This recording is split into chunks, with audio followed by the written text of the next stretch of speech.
This Torah class is brought to you by TorahAnytime.com. Baruch haba and welcome everyone to a special edition of All Parsha on Parshas Toldos, the Ramban on Parshas Toldos. This week we'd like to examine the Ramban in Perek Chafhei, Pasuk Lamed Dalet, on the Pasuk Vayivez Esav es HaBechayra, and specifically how the Ramban vis-a-vis the Ibn Ezra explains why Yitzchak loved Esav kitzayid befiv. We're going to start in the middle of the Ramban, where the Ramban cites the Ibn Ezra, and the Ramban says a short way through, Rabbi Avram mishtabesh bekan ma'od. The Ibn Ezra corrupted this very much. The Ibn Ezra was very wrong here. Sha'amar, the Ibn Ezra said, Ki biza b'chayra, the reason Esav despised the b'chayra, ba'avor shara'a she'in maman la'aviv, because Esav said, my father's poor. So what can I anticipate already to hope to inherit from him? The Ibn Ezra learns that the reason why Esav disparaged the b'chayra is because Yitzchak lost all of his money. It's interesting, the Ibn Ezra personally was one of the all-time great Rishonim. Actually, this past January, actually the January before that, I had the chus to be in the north in Eretz Yisrael, and I had access to an Arab village. The name of the village is Kavol, or Kabul. And with the help of the Arab police, together with Israeli police, we went to the Kvarim in that city. It's really remarkable who's buried there. You have Rabbi Yehuda Halevi, the author of the Kuzari, Rabbi Shlomo ibn Gabriel, and none other than the Ibn Ezra. So the Kotzker once said about the Ibn Ezra that he cannot imagine how someone could have such wide shoulders to shoulder so much Yiras Shamayim. That's the way the Kotzker looked at the Ibn Ezra. But the Ibn Ezra, as great of a Rishon as he was extremely poor, and he was very unsuccessful in making a living, and he used to say that if he would sell burial shrouds, people would stop dying, and there was no business that he had good mazel in. And here Ibn Ezra learns that Yitzchak lost all of his money. In fact, Ibn Ezra says, "V'rabim yismahu." Many wonder on this pshat. Ki azav lai Avram mam and Rav. Avram, in fact, left Yitzchak a lot of money. And the Ibn Ezra says he doesn't really know what the Mefarshim's problem with this is, because uki'ilu le'ro b'meim asher gadol ben urav bali de ani bezekunav. What's the problem? So Avram left Yitzchak a lot of money, and Yitzchak lost it. What, they never saw a wealthy person in their youth lose their money in their old age? V'ha'ed, says the Ibn Ezra, the proof that Yitzchak lost his money. Yitzchak oives Esav bavar tzedo. That's why Yitzchak loved Esav. Esav fed him, otherwise Yitzchak wouldn't have what to eat. Amazing. Ibn Ezra learns the reason why Yitzchak loved Esav is because Esav fed him, and without Esav, Yitzchak would not be able to afford a meal. V'yu hayu lechem rav v'veis aviv. If his father had a lot of food at home, who nichbad be'enav, and being that Esav was honorable in Yitzchak's eyes, lo yimachar b'chayras b'avor nazir, he never would have exchanged the b'chayra for a pot of beans. It must be that pot of beans was more valuable than any Yerusha he anticipated to get from his father. V'im haya aviv b'chayim oichal matamim. If his father ate delicacies daily, matam yomer lav havili tzayir. Why is Esav being asked to bring a catch? Well, Yitzchak didn't have food in the fridge? Must be that Yitzchak didn't really have a meal. And that's why Esav was quick to give up on the b'chayra. Furthermore, why didn't Yaakov have nice clothing like Esav had? Why didn't Yaakov have nice clothing? Must be the parents were not wealthy. They didn't have money. When his mother sent him off, when Rivka sent off Yaakov, why didn't Rivka send him with a stash of cash? Sha'amar, Yaakov had a daven, give me bread to eat, garments to wear. What do you mean bread to eat, garments to wear? He comes from the richest family in the world, the family of the Avos. I mean, Yaakov came from like a Rothschild family. No. The Avram was wealthy. Yitzchak lost all the money. So otherwise, why didn't Rivka send him with money? She loved him. Now Yaakov has to take a menial job as a shepherd. He says the Ibn Ezra, but doesn't the pasuk say about Yitzchak that Yitzchak became wealthy? That was before his old age. That was before his old age. But in his old age, he lost his money. Says the Ibn Ezra, the Ivrei Lev, these blinded people, Yachshavu, they think they can't stomach the fact that Yitzchak Avinu didn't have money because they think somehow it's a maila to be wealthy. It's a maila for tzaddikim to be wealthy. Says Ibn Ezra, doesn't Eliyahu show that tzaddikim don't necessarily need to be wealthy? Eliyahu was very poor. They also ask, Lama chisar Hashem mammon liYitzchak? Why would it be? Why wouldn't Yitzchak have money? Why would God not give Yitzchak money? They're bothered why God took away his money? Why? So let them be bothered why God took away his eyesight. Don't just push away these questions with what is called a read of the manner of drush. These are solid questions. And don't say, well, the blindness, kiyesh loisaid, ve'en lano lechapes, that in fact the reason Yitzchak was blind, it's a secret, and we can't investigate it. Ki amku machshavos Hashem. The truth is, says Ibn Ezra, the thoughts and the plans of God are secretive. Ve'en kach ba'adam havinam. It is not within the human capability to understand them. Kol elu dvarav. These are the words of the Ibn Ezra. In other words, Ibn Ezra learns the reason why Yitzchak loved Esav is because Esav fed him. Otherwise, Yitzchak wouldn't have what to eat because Yitzchak didn't have money. Avraham had money, Yitzchak lost it. And the Ramban is very unhappy with the Ibn Ezra. The Ramban criticizes the Ibn Ezra pretty powerfully. He says, "Va'ani tamea mi'iver einei sichlei bazeh." The Ibn Ezra calls the commentaries that ask on his pshat that they're blind. Says Ramban, who blinded the eyes of Rabbi Avram Ibn Ezra? Kinei Avram hinech lo hain rav. Fact is, Abraham left him a lot of money. Va'avad ha'ishar hu miyad kodim inyan hazeh. Avram left him money, and then he lost it immediately. Let's think for a moment. Because the sale of the birthright, according to Chazal, was on the very day Avraham died, if not a short while before. So if Avraham left him a big Yerusha, then Yitzchak already lost it that day? The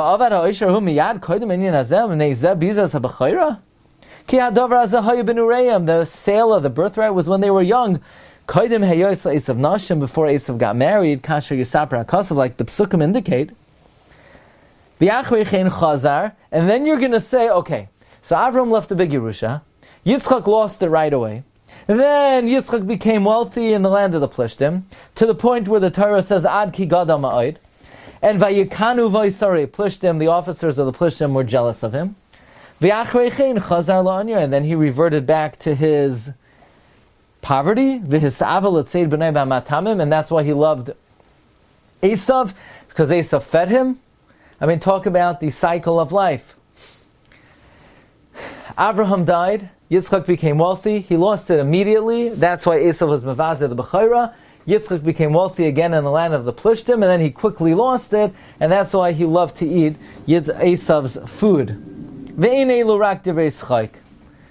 Basically, the Ramban says this approach is ridiculous, and he does not accept it.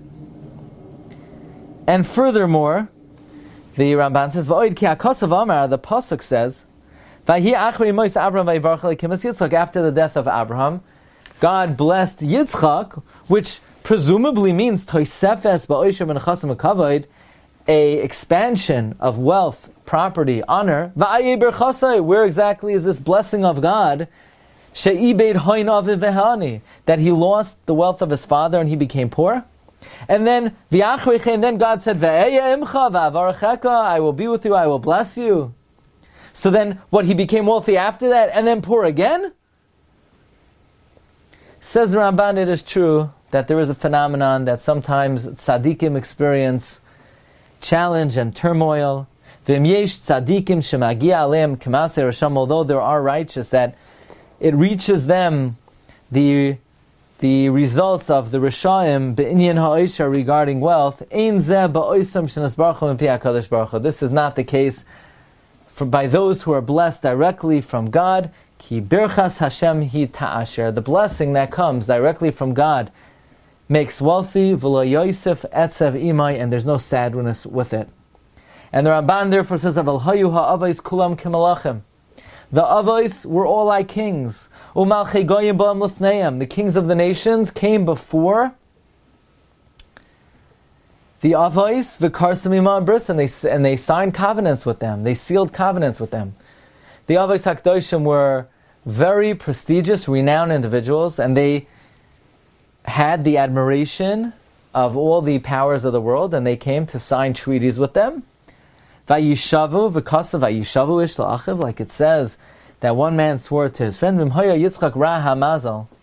If Yitzchak was of bad luck, so to speak, bad mazal, ma'abe nichsei aviv, who lost the fortune of his father, Eicha amru roi roidi ki Hashem ki haya Hashem imach. Why would we say?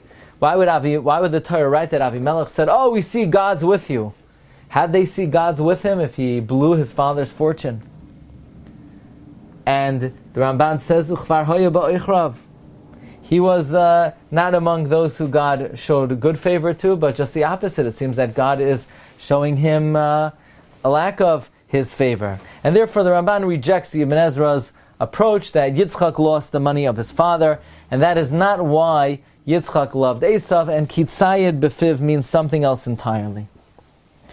Says the Ramban in his opinion, V'hatzayid asher hoya befiv, we're just skipping a little bit, that which the Torah says the catch of Esav was in the mouth of Yitzchak, Ken yasu hasar b'hamlachim, this is what is done to all princes and kings, boicharim b'tzayid mikol machal, of all types of food, they choose the catch, the game, v'chol ha'amim yovilu mehem shayla amoira, and all the nations bring them gifts in honor and reverence. Esav would try to flatter his father, bribe his father, to bring all his catch to Yitzchak, that Yitzchak should be able to eat from it, as was his desire. And the reason why Yitzchak loved Esav is not because Esav brought him food. Not very hard to explain why the father loved his firstborn son. It's an easy love to come by. And the reason why Yitzchak asked Esav to bring him catch, even though the catch had nothing to do with his love for him, this is not reward. This was not a reward for his eating, and this was not a bribe. He just wanted to benefit from Esav, that his soul should be intertwined with the soul of Esav, because there's a concept that when the two souls are attached, then the father could give a blessing to the son, and this way Yitzchak would be able to bless him, in wholehearted desire, v'ratzayin shalem, and complete will. And therefore the meat would connect the two souls of father and son, and would be able to engender a wholehearted bracha. Or shahaya yodea benafshay. Yitzchak knew about his own soul, that after eating hoysam esanegas usmecha, he would be in a mood of delight and joy, v'yachla aleha ruach hakodesh, and the divine spirit would devolve on him ke'inyan, like the pasuk says in Malachim, v'ata, and now k'chuli menagein. The Navi Elisha said, take for me a musician, v'haya kenagein hamanagein, and it was when the musician played, v'atahi alav yad Hashem. So the Ramban learns that Esav was not loved by Yitzchak because Yitzchak was poor. Esav was loved by Yitzchak because Yitzchak loved his firstborn. And the reason why he needed the food to give a bracha is this would cause the divine spirit to devolve on Yitzchak. Just to point out, Reb Tzadok HaKohen and the Pri Tzaddik in this week's Parsha, feels that this explanation of the Ramban is very difficult to understand. He says, while certainly the words of the Ramban are true, nevertheless he has a hard time grasping that Yitzchak needed food to bring the divine spirit on him. Whoever heard that after eating food, it brings a person to a spirit of devekos and kedusha? Music is totally different, says Reb Tzadok HaKohen. If somebody hears songs of praise of Hashem, of longing for Hashem, that could inspire the soul and bring the soul to an elevated state. But whoever heard of a tzaddik who's having a hard time understanding a tosfos, or is not in the mood, is not feeling a connection to Hashem, did the tzaddik ever say, could somebody make me a rib steak so I could put me in the proper frame of mind? And therefore Reb Tzadok offers a completely different explanation. And interestingly, Reb Tzadok is bothered why Yitzchak keeps on referring to the tzeda. He says, Ve'ese li matamim ka'asher ahavti, as I love. I mean, Yitzchak loves the matamim. Reb Tzadok HaKohen says, the man didn't even know the difference between the deer that he asked for and the goat that was prepared for him. So why does he say he loves it so much? Even Rivka says, Ve'ese oisa matamim la'avicha ka'asher ahev. And basically Reb Tzadok HaKohen says that based on a Ran in Kedushin, the Ran is explaining why the Gemara says that it's a mitzvah for a woman to get married, and that's why the Mishnah says, mitzvah ba yoisar mi b'shlucha, that a woman could get married herself or through a shliach. The Gemara explains, mitzvah ba yoisar mi b'shlucha, it's a mitzvah for her to do it herself more than doing it through an agent. And the Ramban, the Ran is troubled. What mitzvah? There's no mitzvah for a woman to get married. There's no commandment for a woman to have children. And the Ran says, while a woman is not commanded to have children, if she does have children, she's fulfilling the mitzvah of being misayeya, assisting, helping, facilitating the man have a child. And the same way one cannot facilitate someone to do an avera, it's a great merit to facilitate someone to do a mitzvah. Now, Esav was the paragon of kibbud avayim. He performed, as the Medrash says, that Rav Shimon Gamliel said, that he only is 100th of Esav's kibbud avayim. Now, Esav was coming to his father with a great mitzvah and with great kedusha. But even Yitzchak, by eating of Esav's food, Yitzchak's also doing a mitzvah. What mitzvah is Yitzchak doing? Yitzchak is doing the mitzvah of misayeya alidei oivdei oisei mitzvah. Yitzchak is facilitating the performance of the mitzvah. Yitzchak is enabling the performance of a mitzvah. And that zechus that Yitzchak did by eating the food, entered his food, infused the food with kedusha, and that's why Yitzchak loved the food. He loved Esav because he tasted in the food his own personal zechus of being misayeya, the performance of a mitzvah. Amazingly, Reb Tzadok HaKohen writes in the Pri Tzadik in Parshas Beshalach, that is why Minhag Yisrael, he calls it. It is established Jewish custom that parents support their children, that they should be able to continue to learn after their marriage. It's amazing that Reb Tzadok HaKohen calls this Minhag Yisrael. Says Reb Tzadok that even more than a person's amelos and effort put into learning, for one to be successful in learning, the food that one eats has to be holy food. It can't be food that's questionable in kashrus. It can't be food that may have been purchased with unethical money. And if it's food that is holy food, that food will enable someone to reach high madrigos in learning. Now, when a parent supports their child, the parent is fulfilling the mitzvah of being toimech Torah, supporting Torah. The child is facilitating that. So when the child eats the food, that food is infused with the great zechus that the child has of facilitating their parent in enabling them to learn. And that food is holy food. And that food is what sanctifies the young couple and allows them to remain loyal Jews, kol yemei chayehim. Bottom line is we have three approaches here in the words kitzayid befiv. The Ibn Ezra says, Yitzchak loved Esav because Yitzchak was hungry. He didn't have food to eat. He was poor. He lost the big Yerusha of Avraham Avinu. The Ramban learns Yitzchak loved Esav because Esav was his firstborn. The purpose of the food was merely to elevate his soul and be able to give Esav Abracha Beruach Nediva. And Reb Tzadok HaKohen says, Yitzchak loved the food because he tasted in the food his contribution, his facilitating the kibbud avayim that his son did for him. Okay, these are three really profound ideas. And the pasuk Kitzayid Befiv, wishing everyone a wonderful rest of the week. And Be'ezus Hashem, Chodesh Tov. We should welcome in Chodesh Kislev, the Chodesh of the Oyros of Chanukah, the Oyros of the Torah Sheba'al Peh, Be'ahava Uveratzain, Bracha V'Hatzlacha. You've just experienced another Torah class brought to you by TorahAnytime.com.